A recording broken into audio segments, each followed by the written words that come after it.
soon as it wakes up here and lets me go live, we'll hit the button, man. I mean, there's a pretty bold prediction that Southern Miss is going to get the 12 seed because they're the only possible team to get the 12 seed. I was going to say, yeah, they're the only firm one that I said was like no Locked chance into their seed. Yeah. Yep. So I'm with you on that one. All right, we'll get it rolling.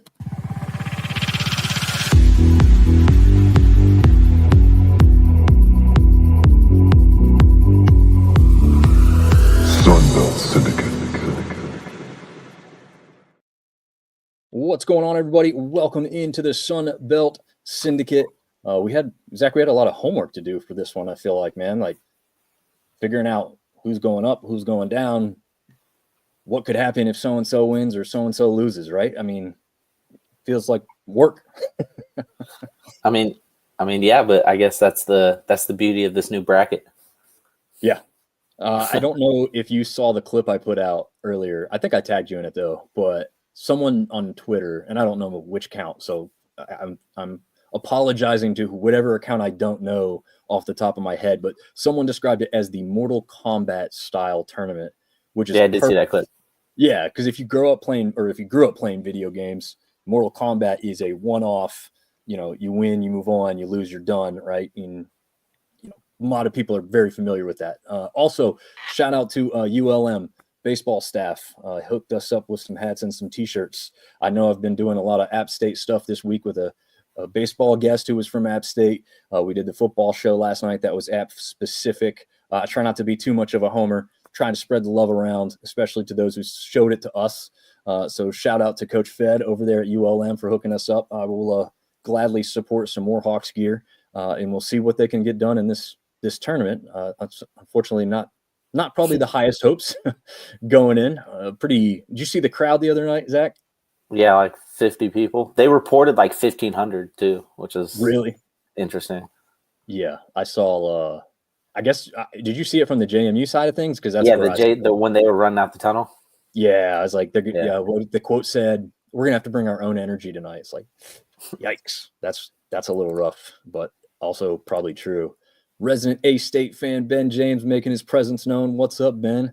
Thanks for tuning in, man. I know he's been on me, man. He's like, when is the basketball show going live? Because I know last week, because of some scheduling things, I wasn't quite sure if we could go live right when I say it. So we pre-recorded and then we kind of put it out as a live afterward. But we're also streaming live on TikTok. You can see all the ugliness of the unfinished basement from that view. So if you jump over to TikTok, you'll see a whole different side of this podcast tonight for those who just want to see what it looks like throughout the rest of this place. But all right, look at this. We got a new viewer, Michael Bias, saying, hey, I'm new here. Go Herd. And we have a lot to say about the Marshall Thundering Herd coming in because they are making some moves up the standings and up the bracket, right? I mean, I don't know. Do you remember exactly, maybe, Zach, where you had Marshall before the year started? Because I don't think I had him. I had him like mid-pack. Did you? Okay. Yeah. I want to say I wish I burned that out or had that in front of me because I don't remember off the top of my head. Mine pretty quick. Yeah. Okay. Find that because I know that we probably were both wrong. Had really because of what Marshall had lost after last year, and obviously new coach. Yes, exactly. A lot of question marks, I guess, is what we had thought. And Ben is saying he's got something about the Arkansas State women's basketball team. All right, Ben. Yeah, open to share, man. I'd love to do men's and women's, make it fair across the board, and keep intrigue up on both sides. I'll be honest, I can't keep up with both. So we've got to focus on one. But yeah, if you've got a tidbit that's really interesting, go ahead. Yeah, I actually had Marshall 10th. Did you? Okay. I want to say probably about the same. So very, very well done by the Marshall Thundering Herd this season to get up to where they had been. Ben's quote here is Sunbelt Lady Red Wolves finishing last in conference and now can't finish worse than third place. The Sunbelt had placed A-State last, and now they can't finish any worse than third place, which is phenomenal. I mean, got some stuff that happened like that in football, but we'll see what happens with the A-State ladies team. Chris Howell, go Red Wolves, had a regression for 3 games with injuries, but I'm hoping we're getting healthy. Always good to whip ULL. Cajuns there. All right, well, we've got some people tuning in. We've got some stuff started up, so let's go ahead and jump into it. First up is a look at the standings. Obviously, this is going to help us get to the bracket through some of my own research and comparing to what other people had. I do believe we have these standings correct, not only as they look on the screen, but also where they would place within the bracket, which we'll jump to here in a minute. But I don't know. Is there really anything sticking out? I mean, kind of a little bit of a logjam up there towards the top, really. You've got 4 teams that have got a shot to take first place. I mean, technically there's going to be the tiebreakers. JMU obviously owns some of them, but they win, they're in as number 1, right? Easy. Yeah, I guess I'm kind of surprised with how many teams are competing up at the top. Like, I'm looking at my preseason, and I had like tier 1. I had Arkansas State and JMU, with like Troy's like a close third. But like, yeah, I thought those 2 were going to be like the cream of the crop in the Sun Belt, but it looks like it hasn't been that case. Yeah. It does not appear that way. I know we both had South Alabama way down. I think both of us had them in the bottom 13th. 13th, yep. Yeah. I think I was right with you. That might have been one of the ones I had exactly the same as you. Shout out to App State Nation 900. What's up, men?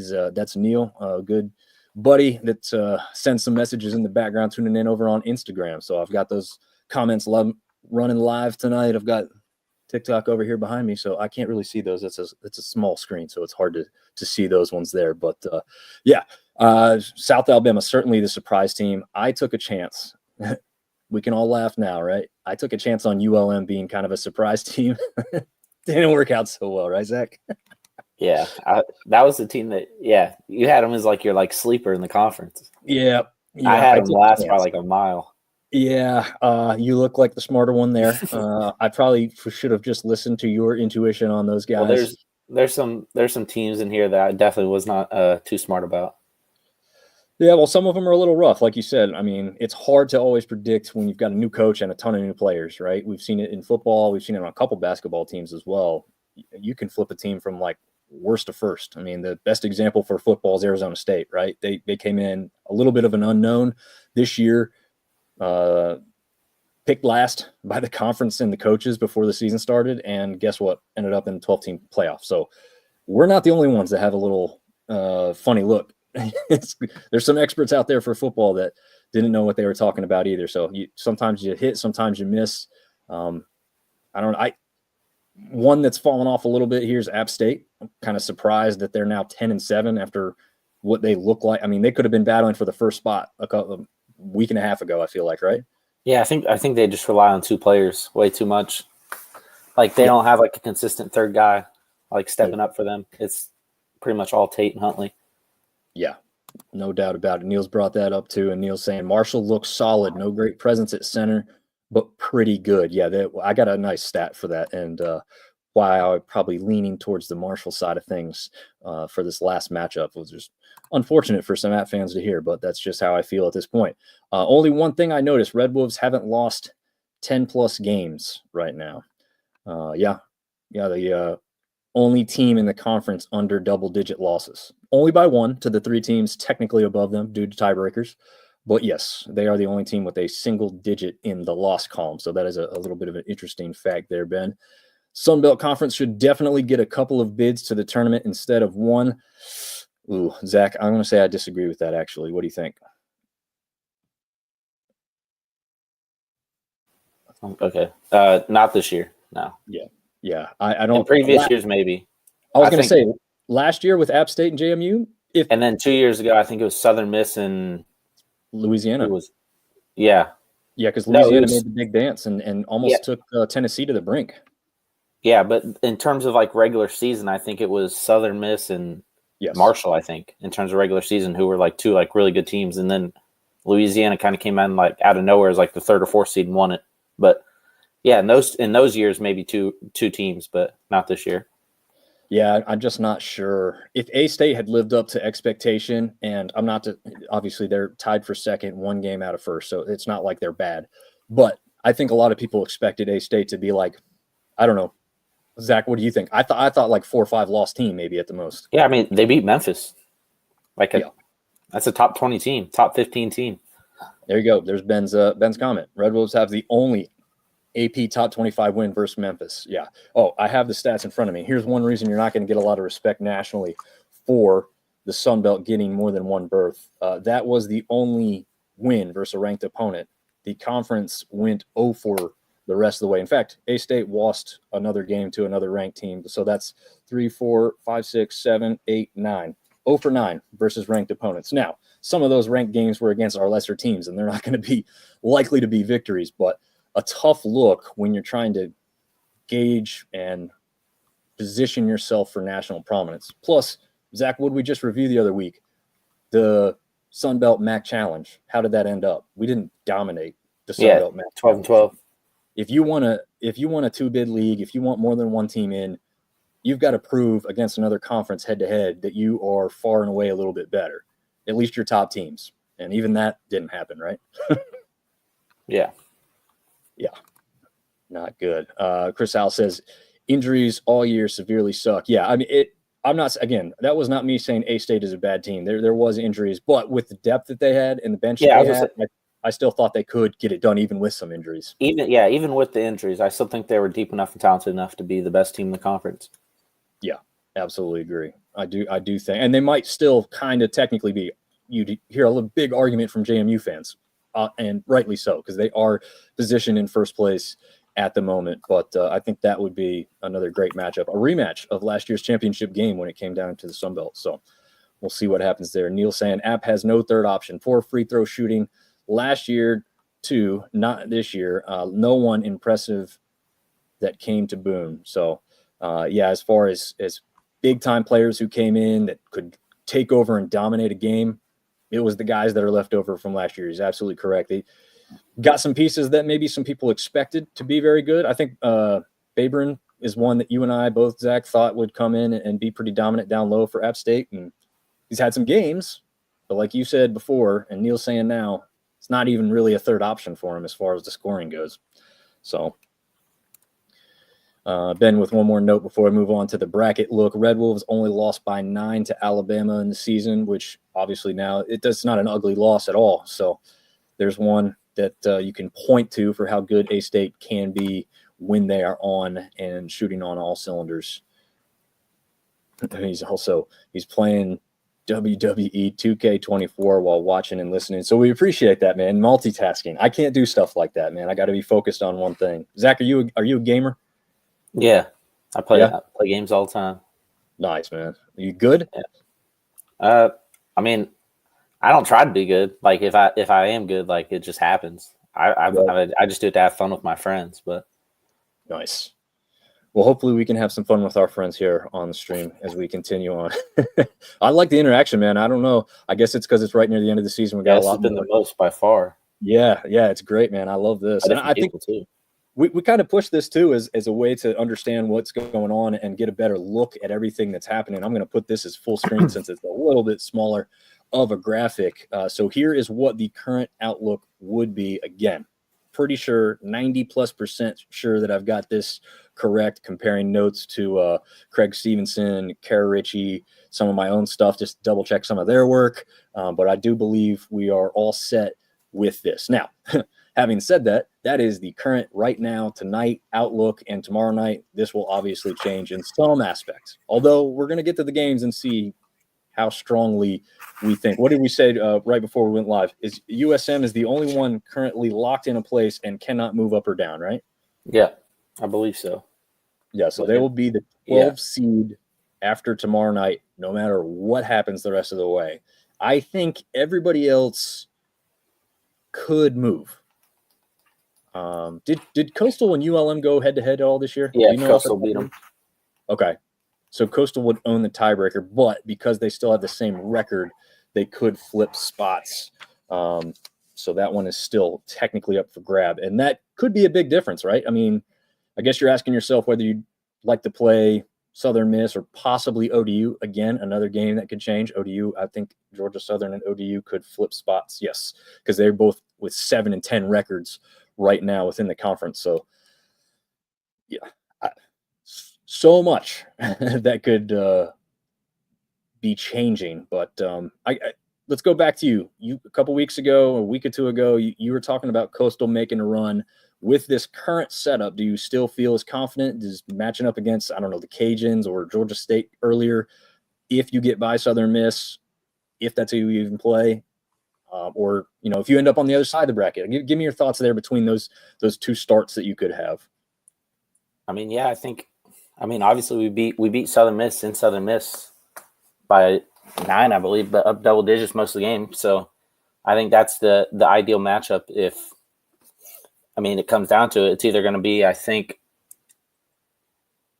it looks like it'll be Georgia Southern, ODU, or Southern Miss in the first round for Coastal. Same with ULM. So, I like that. And then should have beat Louisiana, but didn't, obviously, and then just beat Georgia State yesterday. So, that's a fair start to the bracket. But like I said, 7 games in 7 days is going to be tough, no matter who you play. Yeah. There's no joking about that. It's going to be one hell of a gauntlet for anybody to run. I think you're even looking as far back as Marshall and App State. I don't think anyone from there even has a easy path, so to speak. Those top 4 teams I feel like are really strong top 4 teams that no one's going to go up against thinking it's going to be some kind of easy matchup. Sometimes I feel like last year a lot of people thought, App and JMU were clearly the top 2 teams. Maybe there's a third team. Obviously, A-State got hot at that point. But I don't know if going into the tournament, a lot of people thought they were going to end up at the very end. I think this year, no one would be surprised if any of those 4 teams end up in the championship game. You can correct me if I'm wrong on that, Zach. I would not be surprised to see any combination of those 4 in the final 2. Yeah, I would expect, 2 of those 4 to be in the championship game. I think those are probably those are the 4 best teams in the conference, I think. And they're going to be so much more rested. Yeah, exactly. The only thing is, if you got a team who did win 2, maybe 3 at the most in a row coming in, you can't afford a cold, sluggish start. We'll see if that is something that comes into play. But yeah, you got to think that you are definitely favored as one of those top 4 teams trying to get to that championship game, because you've got the much, much easier path. Chris Al saying, I'm surprised by Texas State being so low. They looked better earlier in the year. I actually thought, even with some of the results lately, they were still playing pretty well overall and kind of dangerous. And I think, Zach, you might have even been the first one to say that, and the reason I started thinking that way. So I'll give you full credit on that. But yeah, I think Texas State's kind of one of those teams from the outside that maybe, I don't know, has the pieces to make a little bit of a run. Didn't you kind of say that last time? Yeah, I like them. But like several teams in the conference, injuries and depth have I've heard them a lot this year. Yeah, definitely not going to be easy with playing like 7-8 guys plus injuries. Yeah. I looked at just a couple box scores, when I was doing my research today, and I feel like A-State has a whole second team plus some on their bench, right? And most of them they have guys that will start one game and then play 1 minute the next. Yes, I saw that too. I'm like, okay, this is one of their kind of better players. He played 6 minutes. What's happening? Maybe. And then the next game he'll start and have 30. Yeah, and 18 points. They have guys who just go and turn it on. So you've got to think that the Red Wolves stand a great chance to go on a run here, because they have that depth that other teams are lacking. I believe it was ULM that I looked at, and I think it was just their last game. If it wasn't, it was the game before. 3 guys came off the bench, and 3 guys were the only ones listed as bench players. So it's not like they had 4, 5, 6 guys, and 3 or 4 of them didn't touch the court. They had 3 bench players listed. All of them saw time on the court, and that was it. That was as deep as their bench went.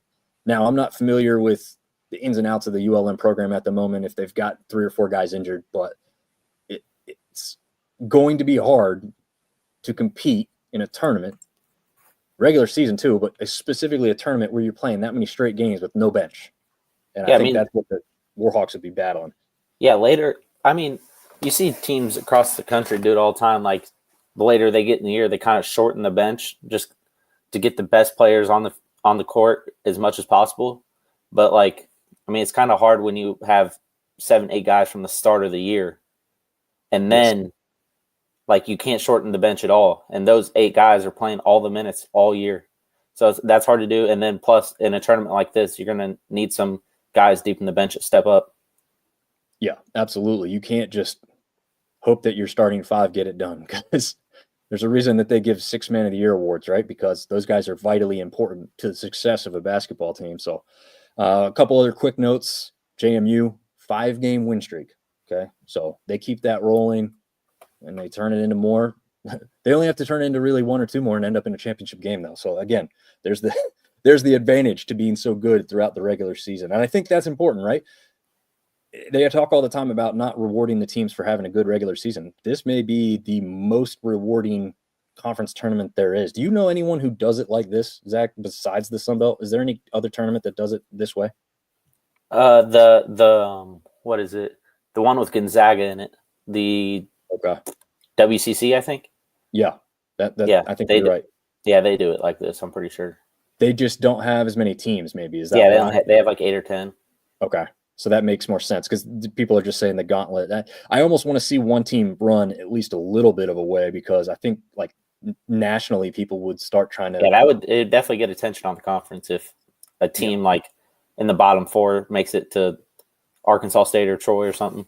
That would be one hell of a run too, because I think maybe not all the same, but I think there could be dangerous teams in Georgia State, Texas State, App State, and Marshall. I think they all have aspects where they could get on fire and roll a little bit. Maybe not for 4 or 5 games, but they could do it for 2 or 3. So, yeah, a team coming from the bottom 4 to get past all that to make it to Arkansas State and Troy, that'd be pretty incredible. Let's see. Ben's got a comment here. Rest could be bad for the top 4 teams because it could be costly if they're rested too long. Yeah, he probably tried to make that point as we were kind of talking about it as well. Michael's saying, and I noticed the Fun Belt Sports posted attendance numbers for basketball, and all 4 new members are in the top 5. I'd be surprised if Southern Miss was in there. Yeah, probably not this year. Definitely not this year. Not this year. Yeah, they've been in previous years, definitely. Yeah, but Marshall, JMU, ODU, absolutely. I think we'll see baseball numbers greatly favor the deeper South, and we'll see basketball numbers greatly favor the teams more north. And App State being up there as well, I believe, this year. Had some games where it wasn't great attendance, but they did have some ones where, closer to a sellout. I don't believe they sold out a single game this year, though, so be interesting to see. And ODU, again, we've said it before, we'll say it again, full credit for those people and those fans in that Norfolk area who come out and continue to watch that basketball team. And as you can see here with the bracket on the screen, 11th place team. And they are still, I don't think they're number 1 this year, actually, because I think A-State owns the mark right now, but they are still up there in attendance. That might be average. There's people that put out average attendance and there's people that put out total. So you could go back and forth. I think there are 2 different teams first when you compare those 2 metrics. But regardless, ODU fans still showing up even in a bad year, down year. So full credit there. Dominguez scored 18 against Memphis and didn't touch the court for a few games. Yeah, he just had another big game here recently. Remind me who was number 1 in attendance. Yeah, I think we just did. I believe it's A-State in I guess maybe it's total attendance, or maybe it's average attendance that they're in legal. They have one of them, and the other team has the other, because I think it is different. But regardless, still very good for both teams in that one. And Red Wolves, okay, Red Wolves to own the conference with most attendance. I think that means total. So total number, they've had the most people. I believe maybe ODU has the highest average. So, yeah, incredible stuff. All right. That was a look at the bracket. I guess, Zach, did you want to cover anything more in the bracket while we had it up? No, I think we got it all. Oh, I did have a couple more real quick notes. Marshall, 3-game winning streak right now before Friday happens. ODU has lost 6 straight games. Southern Miss, 7 straight games. So you're going into a tournament bracket where you have to battle your way up. Those 2 teams in the bottom 4 at the moment, losing 6 and 7 games in a row. Yikes. There's a couple other teams that could be up or down based on 2 in a row. Arkansas State and Troy both won 2 in a row. App State lost 2 in a row. So we'll see what happens with those two. I think Friday is going to be a big determining factor on whether those teams come in hot or have a loss right before, or as App State's case, maybe have a win coming in. But that's not going to be easy. Okay, we will go in order as the games will appear on your TV or ESPN Plus, as most of them will be on. Technically, all of them will be on ESPN Plus, but the nightcap is also going to be on ESPNU as well. Another note, real quick, from Chris Howe: ODU is impressive being number 2 in attendance, but being 11th place. Imagine what they'll be like if number 1. Yeah, they were number 1 earlier this year, right, Zach? Remember that was a little bit of a surprise there to us.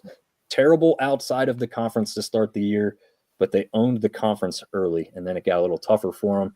And maybe we saw some depth issues, some things that came into play with a brand new coach and a brand new staff to learn from. But okay, first up, Friday, 7:30. I guess there's actually a couple games at the same time, but Friday, 7:30, 6:30 Central. We've got ODU traveling to see you, Zach, down in Conway. You said they're doing a giveaway. They're doing another jersey giveaway for this one, or was that the previous? No, that was game? last night. Yep. That was, okay. Yeah, tomorrow's senior night. Yep, I did. Nice. So you got black and a teal now? Is that what it is? Yep. Mm-hmm.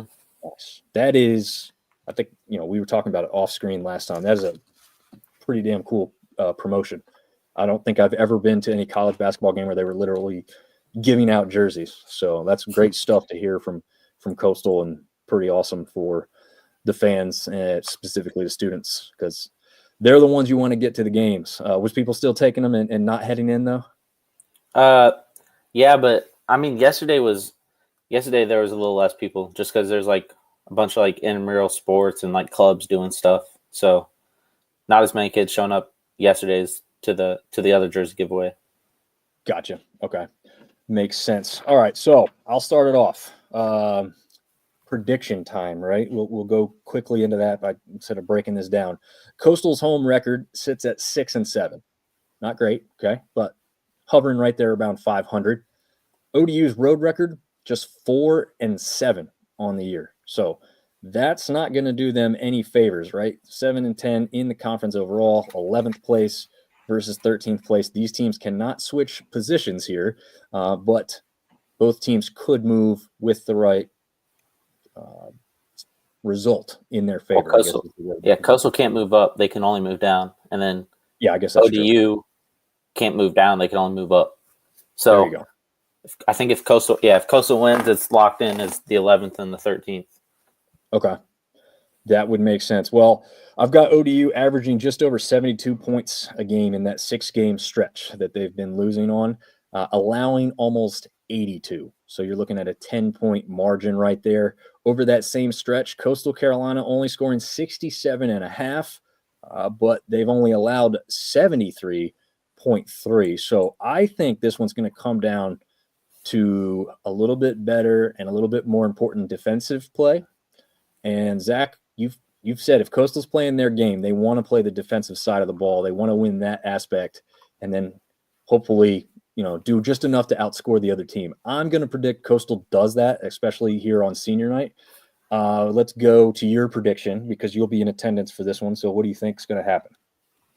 Yeah, I mean, I think at the start of the year, it was pretty obvious that Coastal wanted to lean into defense and hold teams to under, I think Justin Gray said under 60. But, I mean, the later the year goes, it's harder to rely on that just because you get worn down. But they're finally finding some guys that can step up and score the ball, which has been really good for them. I think the last 5 games, Coastal's looked really good, even though there's some losses in there. Going back to the App State game, they lost by 18, but I think we said this on the last one, like it didn't seem like an 18-point loss. That was a close game for pretty much the whole game. But I feel like fouls at the end got that one to be a lot different of a margin. Yeah. But the last 5, Battle's averaging 16 a game the last 5. Almenhauser's averaging 17-7 in the last 5. And then Mio, he's come on really good, and he's averaging 13 in the last 5. So they're finding guys that can step up, score the ball. They're playing their best. They're playing really good right now. It's probably the best they played all year. So yeah, I'll go with Coastal, especially on senior night. Want to send out those guys on a good note, especially like two of their three guys are they're going to be celebrating. Colin Granger and Henry Abraham have done some really good things in which Coastal's been playing good. Like those are two big reasons why they've been playing good. So they're going to send those guys out on the right note. And I think, Coastal wins. Nice. All right. So I got Coastal winning. You got Coastal winning. Chris Howe has Coastal winning by 4. Very descriptive answer. I love it. But we do have two people on the opposite side of the spectrum. We've got Ben James predicting an ODU victory and Michael Bias also predicting an ODU victory. But with our 3 going up against their 2, Coastal's going to take this one. Maybe by even less than 4 points. But I like that Chris Howe said exactly 4 points. I like that he's got an exact output there. This one is one put a single dime on, though. It's one of those ones that's literally coin toss as far as what my decision was and why. I obviously have some stuff to back it up, and I do feel strongly that a home game on senior night is a way to go out, and they're going to want to go out on top in that one. We'll see if that this game probably won't start at 7:30 either. I'm just saying because the girls play right before it. Oh, okay. I thought you were going to say girls App State. No, the girls App State game is right before that, and it's senior night for them, so it probably won't start until probably 7:40, 7:45. I mean, that's what it started last night. So okay, plus seniors, so it'll probably start. Yeah, definitely late. Yeah, good point. All right, same start time, but maybe earlier because of what Zach just let us know. 7:30, 6:30 Central. Arkansas State traveling on the road to play ULM again. Warhawks, as I'm proudly supporting on the shirt right now, is currently sitting at 3-14, just like Coastal, but they are 14th because of the tiebreaker. Arkansas State 12-5 in the conference. Technically, tiebreaker has them in 4th, even though they are tied for 2nd when you look at the record aspect alone. I'll start off again, unless you want to go first this time, Zach, or you want me to go first again? I mean, I'll go. I'll just say Arkansas State's going to win. I mean, I don't think it's too hard. I did try and pull a little bit more because I had the same feeling. It could be a trap game. I mean, we've seen ULM give some of the good teams a little bit of problems at home, just not being able to finish it. But I think it should be an easy Arkansas State win. Yeah. Ben James, obviously, is going to go with the Red Wolves victory. Michael doing the same. Arkansas State wins. Ben's going strong. He's saying Red Wolves by 20. So here's maybe why he's saying that. The last matchup, the Red Wolves won by 25. They won 95-70. So there is past history. Prior results do lead you to believe that this one could get out of hand. Wolves had 4 players in double figures, and Isaiah Nelson with a double-double. A-State with the much deeper bench, kind of mentioned that already, but they had 5 players at 5 minutes or more in the last matchup between these two teams. ULM, again, just 3 total bench players. So they just have depth. The Wolves do that they can throw at the Warhawks that the Warhawks just can't compete with.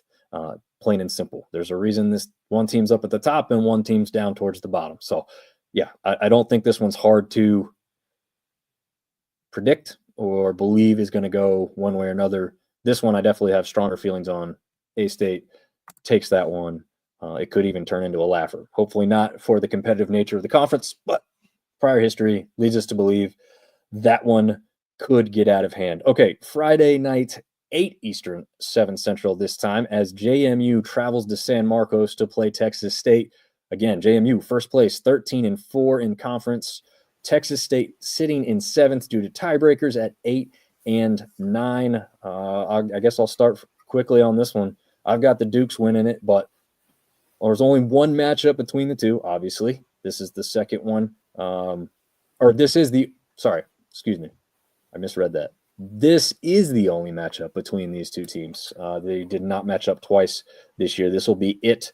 So there's really no great history to pull. So what I did is I took verse-like opponents, okay? All of JMU's scores versus the teams that Texas State also played compared to each other. JMU, 11-4 against those same teams. Texas State, just 7-8. So that leads me to believe that the Dukes can get it done. Freeman also averaging 20 points over the 5-game win streak that they're currently on. Lindsay has scored no less than 14 a game in that same stretch. I believe one of those games, two of those games were 20 or more, because the one game was him with 23 points being the leading scorer over Freeman in that case. Do you have Texas State surprising anybody here, Zach, or are you going with the Dukes as well? I was really thinking about picking Texas State, but I'll lean with JMU just because they're hot. They're going to be up for it because, I mean, if they win, they win the regular season title solely.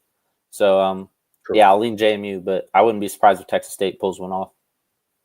Yeah, I wouldn't be surprised. That trip to Texas from Harrisonburg, Virginia is definitely a plane ride. One of the longer trips they'll make, probably. Well, from ULM for them. Oh, that's right. They were at ULM yesterday. Yeah, that's a good point. Okay.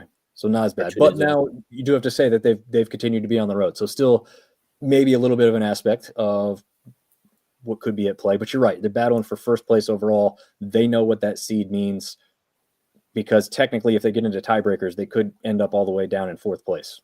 Doubt that's going to happen, but it's possible. And they may even own some of the tiebreakers. They can't be any worse than 2nd or something. Again, didn't break all of those scenarios down because there could be so many of them. All right, so we've got some interesting things here. Well, first of all, going back to the Red Wolves game, didn't see this one from Chris. Red Wolves by 18 after leading by 20 plus the entire game. So he thinks they'll cut the deficit by 2 right near the end. So Ben is thinking in this one with JMU, Texas State, the Bobcats are going to win by 2. Michael is the opposite, agreeing with the two of us, saying JMU wins. Hal is cheering for Texas State, but saying JMU wins by 1. Head over heart there, because he's obviously cheering for Texas State to take care of the team in front of his in the bracket and the standings. I like this one, right? Last regular season game of the year, and you've got the in-state matchup featuring Georgia State traveling to Georgia Southern. These two teams not far apart in the standings. Georgia State at number 8. Georgia Southern sitting at 10th, but just 1 game of separation in the standings. So a little bit of movement that could happen here in this one. Do you want to take the first look or first pick in this one? I'll go Georgia State on the road. Yeah, I think, like we said all year, they have a couple of shooters who, if they're hot, they're almost unbeatable, like no matter who they play, but it's just whether they get hot or not. They play small rotation, which can be worrying, but I mean, it really hasn't affected them much this year. And then a guy like Jelani Hamilton, who had a big game yesterday, he's finally starting to become another guy for them. So yeah, I'll go with Georgia State coming in Georgia Southern, getting a win. Nice. I almost went that way. This was just like the Coastal ODU game for me. I could toss a coin in the air, assign 1 heads, 1 tails, and just go with wherever it lands, because I don't think strongly I feel either way in this matchup, but I've got something to back up my pick of Georgia Southern over Georgia State. The Panthers took the first matchup 82-78, but that one was at home, obviously, as this is the return game. 4 games in a row for Georgia State on the road. So this will be their 4th on a row. Again, obviously, is basketball, you come home in between some of those, but, and again, not a long road trip. This is a very easy bus ride down from Atlanta to Statesboro, but nonetheless, away from home court. Eagles, 3 losses over their last 7 games were to JMU twice and App State. So kind of comparing similar losses recently, you got to look at Georgia Southern losses as 2 better quality opponents. So I think the fact that they've dropped a couple could be misleading, because I think they've still been competing pretty well in those games. Maybe the App State loss is not as great because they're a little bit closer in the standings now. But again, App State does have the ability to have a pretty good game. So I'm going to lean Georgia Southern. It looks like Ben James is going Southern by 3. Got a couple more people picking out exact scores here. I like this. Michael is going with Georgia State winning that game. App State News, Weston is going with it's going to be a shootout, and I truly believe that that's probably true in this one. A little bit less defense, a little bit more scoring could certainly be the case there. Georgia State is streaky. They'll be hot this game, and win. That is the prediction from Chris Howe there. So I like it. I like this, man. We got a lot of people coming with a lot of predictions. Maybe we should do like a competition when it comes to the tournament time. Something we can try and put together in the background and have some fun with. All right, another game at 8 o'clock Eastern, 7 Central. Cajuns traveling on the road to South Alabama. Man, before the season started, this one was one that I would have circled to say don't miss this one, right? Like, could be really good. Now, not so much. Although I don't know, we both miscorrectly picked where South Alabama was going to end up. But with what they'd done in past years, you could have said that this was going to be a big one. Not so sure it's quite as big. 12-5 second place South Alabama, again due to tiebreakers, versus 8-9 Cajuns sitting currently in 9th place. I don't know. I said watch for this one to be closer than some of the experts or maybe Vegas expects. I don't know if you feel that way at all, Zach. I mean, you think South Alabama runs away with this one, or you feeling kind of similar? No, I think it can be a close game. I mean, you look at Louisiana's last 5 games; they're 3-2 with their 2 losses being Troy and Arkansas State. Those are some good losses. And then yes. South Alabama, I mean, they've won 4 of their last 5, and their only loss is to Texas State on a game-winning shot in overtime. So, I mean, these are 2 teams that have been playing really well lately. But I'll go with South Alabama at home. I like it. I also am leaning South Alabama over the Cajuns. But the reason I think this game will be closer than some people think, that game on, I think it was Wednesday night, yes, Cajuns, very physical game against A-State Wednesday night. Now, they got beat up pretty good in that first half where they were outscored 44-28. So not a good start. Not something that they were going to be able to compete with. However, they battled back in the second half and only lost in the second half, specifically by a margin of 39-36. Okay, so they didn't win either half. Okay, I'm not saying that they all of a sudden came back and made this miraculous run. They still lost comfortably to A-State. However, the physicality got them back in that game and kept that gap from getting wider. It actually got a lot smaller because they competed a lot better. If they can start off like that, I think this game is closer because of that fact. However, if they don't do that, I think Miles Corey and Barry Dunning Jr. prevail by just outscoring them in the end because those 2 guys are extremely talented. And that's why I'm going with South Alabama in this one. Ben is saying Jags by 10. I could see that. I could see a 10-point, but with some foul shots, but at 5 to 6 to 7 before some of those happen. Michael also going with the Jags in that one. All right. 8:30, 7:30 Central start between Troy and Southern Miss. Troy in 3rd. Southern Miss, as we said, will not move up or down, not depending on any results. This cannot move. They will be in 12th place once this tournament starts next week. Who you got in this one? Troy. Southern Miss, 7-game losing streak. Some things going on behind the scenes, maybe possibly. Fans not too happy with the staff. Probably not going to be a ton of people there. So not like a tough environment that we're used to seeing Troy go into there in Hattiesburg. And then Troy has been consistently one of the better teams in the conference for the last several years. So I'll go Troy. Yeah, I'm going to stick with you there. Troy over Southern Miss. Southern Miss scoring just over 70 points a game in those last 7 that they've lost, allowing over 79. That 9-point deficit is the exact same margin they lost to Troy to earlier this season. So it's too much coincidence for me to say, oh, they've been losing games by 9 points on average. They lost to this same team by 9 points last time. Yeah, I think I'll go with Troy. That would also give Troy their 20th win of the year, I believe, right? Let me double check that real quick. Yep. They're 19-10. What they've done it 3 years in a row, I think. So this would now be the 4th year if they get this victory to get to 20 wins.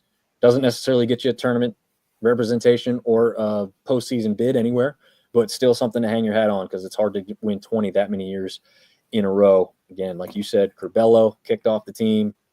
I mean, does that help USM? Maybe. I don't know. Maybe there's a better chemistry because he's gone. I don't know, but that's a talent that you, from the outside, you don't want to lose, right? So that's not going to happen. I think this one could get out of hand even. I think it could be one of the bigger margins. I would have thought the same about the South Alabama Southern Miss game the other day. But Southern Miss kind of made that game close. Yeah, it's a good point. Ben does seem to agree, though. Trojans by a lot. Michael also saying Troy with the blowout. Yeah, I think you've got a Troy team who could be battling up there towards first place with the tiebreaker and procedures and whatnot. So they're going to want to win for a multitude of reasons. We'll see if they're able to pull off the victory. Okay, the nightcap. 9 o'clock Eastern, 8 Central. This one, again, it will be on ESPN Plus as well, but it will also be on national television on ESPNU as Marshall versus App State was elevated. What is it, 2 weeks ago that they announced that this game was going to be on TV? I think it was last week. Just last week? Wasn't okay. It wasn't that long ago. Which ends up probably being one of the better matchups, really, right? You've got the 5th seed going up against the 6th seed. One game separates them. They just had a game that was relatively close till the very end in App that Marshall took the victory on. But now you're going to go up to Huntington, West Virginia on senior night where the Herd can jump even farther up with a victory. Not going to be easy. Zach, I'm going to lean on you to take the first pick here as I'll wrap it up from the App State side of things. Yeah, I mean, App State, like you said earlier in the episode, has been disappointing lately. They've lost the last 2, and then Marshall's on a 3-game win streak at home, senior night. I'll go with Marshall. Yeah. Last game was exactly a 10-point difference, 69-59. I think the house is going to be rocking for this one. I think Marshall fans are kind of getting pumped up here, like you said. That's not necessarily a big win streak, but enough at the right time of the year to get excitement going heading into the tournament. And I think these fans, may even be thinking that there could be a run in this Herd team. I mean, they've got the pieces. We've talked about this before. App State, 2 options. Miles Tate, CJ Huntley. If they can't find a third, maybe even a fourth in this game, I don't know. It could be worse than the last game at home in Boone. So not feeling real comfortable as an App State fan on the side of this one because I think Marshall's got what it takes. Meanwhile, the Herd on their side there, 5 players averaging double-figure point totals per game. That's Anochili Killen, Dawson, Mingo, Spear, and Martin. That's right. 5 guys, 10 points or more season average. That's not the last couple games. That's their season average. They've got 5 players on the floor who are averaging over 10 points a game. Incredible stuff. That's the kind of team that has some depth, just kind of like A-State does, except there's maybe more spread out throughout the entire roster. Marshall seems to be a little bit more top-heavy, so you do need to have most of those guys on it for a night, but yeah, I think I'm leaning towards that guy, those guys, I guess I should say. Michael obviously saying Marshall's going to win, but again, specific with a 5-point total in the favor of the Herd. Ben thinks it's going to be a little closer, still taking Marshall, but only by 2 points. And Chris Howell saying game of the week, go App. So A-State fan cheering on the Mountaineers, maybe not cheering on, pulling for a little bit more of the Mountaineers in that one. Enjoy the finales as we get to those. But yeah, kind of a good way to end. I mean, there's a couple games where maybe not the most exciting, right? But I feel like there's a couple really good matchups in there too. Yeah, I mean, the games might not be the best, but a lot of them have big implications on the bracket. So they're all interesting in their own ways. Yeah, I will say, based off my predictions, I didn't do yours, but I did write down mine. For the most part, if the predictions that I took happen or occur the way that I did them, you're not going to see much of a change in the bracket. I can put that back up here too, because there won't be a ton of movement from what we were looking at earlier with this bracket. So I think for the most part, you're mainly going to see it stay the same. I don't know, Zach, are you thinking it may be hard to remember exactly all the ones you picked and all the tiebreakers of who would move where, but do you foresee much movement, maybe just 2-3 teams kind of moving around a little bit? I mean, I think the only one I had different was Georgia State over Georgia Southern. So I'm not sure what exactly that does, but for the most part, I think it will stay the same. Yeah, and if you had that, but ODU, did you have ODU winning or losing? I forget. No, losing. That's right, because that was a coastal. Which would keep the bottom for the same. Yes, that would keep the bottom for the same. And with the Cajuns lost, I think they still own the tiebreaker over Georgia Southern, so that would keep them above. So that's the first 6 teams all staying in the same place. Yeah, I think if anything, the movement's right there at the middle. Could App State beat Marshall and jump into 5th? Does that matter, right? I mean, I don't know. Looking at that 5-6 matchup and who you've got coming up from either side of the bracket, the only thing that I'd say is I'm looking forward to who you possibly face on that side more than I'm looking backwards and being concerned, right? Because if you're in the 5-6 seed, I don't know about you, Zach, you're going to play who you're going to play, right? You don't have to worry about that. The ones I'm thinking about, as a fan, are who do we have to go up against to get further along, right? That's, I guess, the optimistic outlook. But yeah, I don't know, man. But I am excited to get this thing rolling, and I know that Friday is going to be pretty crazy. We've got baseball on the slate. We've got basketball on the slate, but obviously basketball a little bit closer to the end of the season. Well, it is the end of the season. It is the last game of regular season. So do we think a team gets an NIT bid? That's a good question. It's hard for me too, Zach. I know you probably have a better thought process on that because I pay so much attention to Sunbelt specific basketball and teams. I'm not really sure if I know enough of the other teams that we're looking that we'd probably be up against in that sense. I don't know what you would think on that. I mean, it all depends on like how the bracket goes, and then how like other conference tournaments go or end of the year. Yeah, I guess that's true. Yeah, from the outside perspective, again, this is me just thinking of the teams in the conference, how A-State's done so far. I'm probably leaning toward yes. If they win this last one, they go into the conference tournament, get one of those highest 4 seeds, maybe one of the top 2, possibly if their outcomes happen that they'd hope for. And if they don't win the tournament, they only go in and have to play one game and they lose it, but only having that, then at that point, that be their 10th loss of the year. I think they could, but we saw last year App State taking the regular season title, getting an NIT bid, but they didn't even get a home game. They had to go on the road to Wake Forest. So yeah, but also that App State team was like overall better than the other teams at the top of the conference this year. True. Yeah, I would agree. I think both JMU and App State were superior to the teams at the top at this point in time. But in a good way, I think there's more parity, maybe. Like we said, not really a surprise to see any of the top 4, where last year I think most people were surprised that it wasn't App State and JMU in the final. I also think it also has to do with like a bunch of like national narratives. And I think the national narrative this year is like the Sun Belt's kind of having a down year. So that could have a lot to do with it as well. Yeah, I tend to agree with you, and I don't think that's necessarily a bad thing, like I said, because it also means that there's quite a bit happening up at the top that makes it more fun for us on a weekly basis and a daily matchup type look. But yeah, I would agree. I don't think you have, for instance, last year you had a ton of people talking about JMU and what they were going to be able to accomplish because everyone essentially knew they were going to be a tournament team before the conference tournament ever even started, right? Like, even if they got tripped up somewhat early, they were going to end up as an at-large at the very least. But I don't think anybody is in that position this year, right? Zach, no one's going as an at-large, even if they get, I don't know. Do you think A-State would have any shot as an at-large if they somehow tripped up in the conference tournament? No. Okay. Yeah.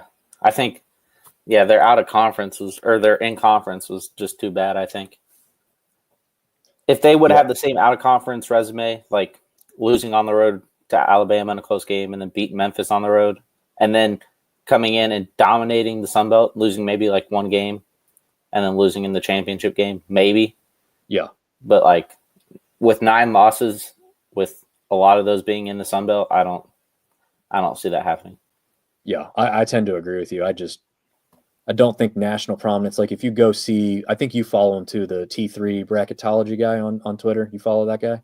Yeah, I've seen a bunch of bracketology stuff. Yeah, so he does it throughout the season, and obviously in the last couple weeks he's put together his graph or look on the seedings and where he would kind of place teams as kind of as locks, should be in, that kind of stuff. He's never, no, I think he had A-State after they beat Memphis and had a close game with Alabama. They may have been on the radar at that point. And since then, whatever loss or two A-State suffered soon after that, no Sun Belt team has made an appearance on his graph. So that guy knows what he's doing. He's been doing it for a long period of time. He's very successful at what he gets right. So I'm going to favor his thought process and knowledge when it comes to this and say that Zac's right too.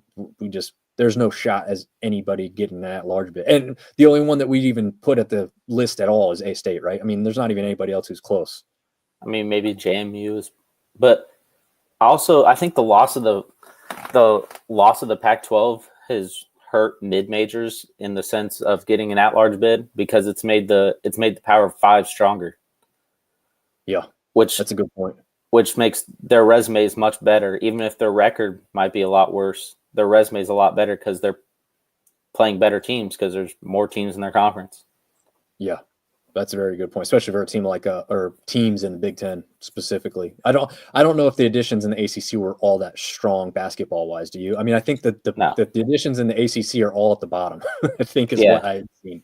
I don't even know. Yeah, that was. I mean, I guess some of the Pac-12s have been, or the Big 12s have been really good. Yeah, I guess that's true. Like Arizona has been really good for them. But, yeah, especially the Big 10, I would say. Yeah. Good point. Some final thoughts from some guys before we wrap it up here. To be honest, outside of Sunbelt, I just don't want to see the Razorbacks in March Madness. Well, it looks like it's going to happen after their last few games. Yeah. That would be I think that'd be a great first round matchup if that were to be the case. A-State versus Arkansas. I'm all for it. Michael doesn't want to see West Virginia in the tournament either. Yeah. I don't know. Is West? Do you know off the top of your head how good West Virginia is this year? They were really good at the start of the year. I'm looking them up real quick. Their point guard, their best player, I went to high school with. Oh, nice. Chris Al says, unfortunately not. I think he's referring to the chance of A-State being an at-large. I think he's agreeing with this. West Virginia, 17-11. They're probably on the bubble. Okay. I don't think Arkansas has to win the SEC. If they knock off a few more teams, I think they're in. I mean, they're probably in like the first four out right now. So. Okay. That's what's his name's there now, right? Calipari. Yep. For me, I've never been a Calipari fan, so I'd love to see him miss out. I mean, yeah, my friend's a diehard Kentucky fan, so he always defends Calipari, and I always kind of crack jokes. He's not that good of a coach and all this stuff, but he always defended him. And then when Calipari left, now he's like anti-Calipari, and now he's like on my side. I'm like, you defended that man for like 10 years about how he was like the greatest thing ever. Oh man, yeah, I know some people that love that guy. I don't really know that they were Kentucky fans. They just liked him for some reason, which is kind of weird. But App State News, Weston saying, I would not want to see UNC Asheville in the tournament. I'm not as familiar with UNC Asheville this year. I know in the past, Zach, I don't know, you're a little bit younger, but I feel like Asheville always has like some major big dude in the center who's not very athletic, but they get a lot of looks in the tournaments because they've got some dominant force down on the inside, because one player like that in a conference like Asheville's in could make a big difference. I mean, UNC Asheville's leading scorer is a former App State guard, Jordan Marsh from last year. That's right. Okay. He's averaging 19 a game for him. I know. I can't believe that kid left, man. Yeah, he played 11 minutes a game for App State last year. Now he's averaging 19 a game for UNC Asheville. Kind of. Can you imagine if? Now, I'm not saying he has the same production value in the Sun Belt. I don't know that. Maybe to be even better, because maybe the conference Asheville's in is more competitive. I don't really know. They have they're second in the conference, but High Point's really, really good. So. Yeah, High Point, very good. It would be interesting to see, if Marsh was still on the App State roster, with the fact that they can't consistently get a third guy to show up, I mean, it'd also be hard because, that would be a small backcourt with him and Tate. Yeah, that's true. And defensively, that would probably be disgusting with two small guys like that. Yeah, that's a good point. Very good point. All right, man. Any final notes before Friday's action? No, I mean, should be interesting, and we'll finally get the crazy bracket tomorrow night.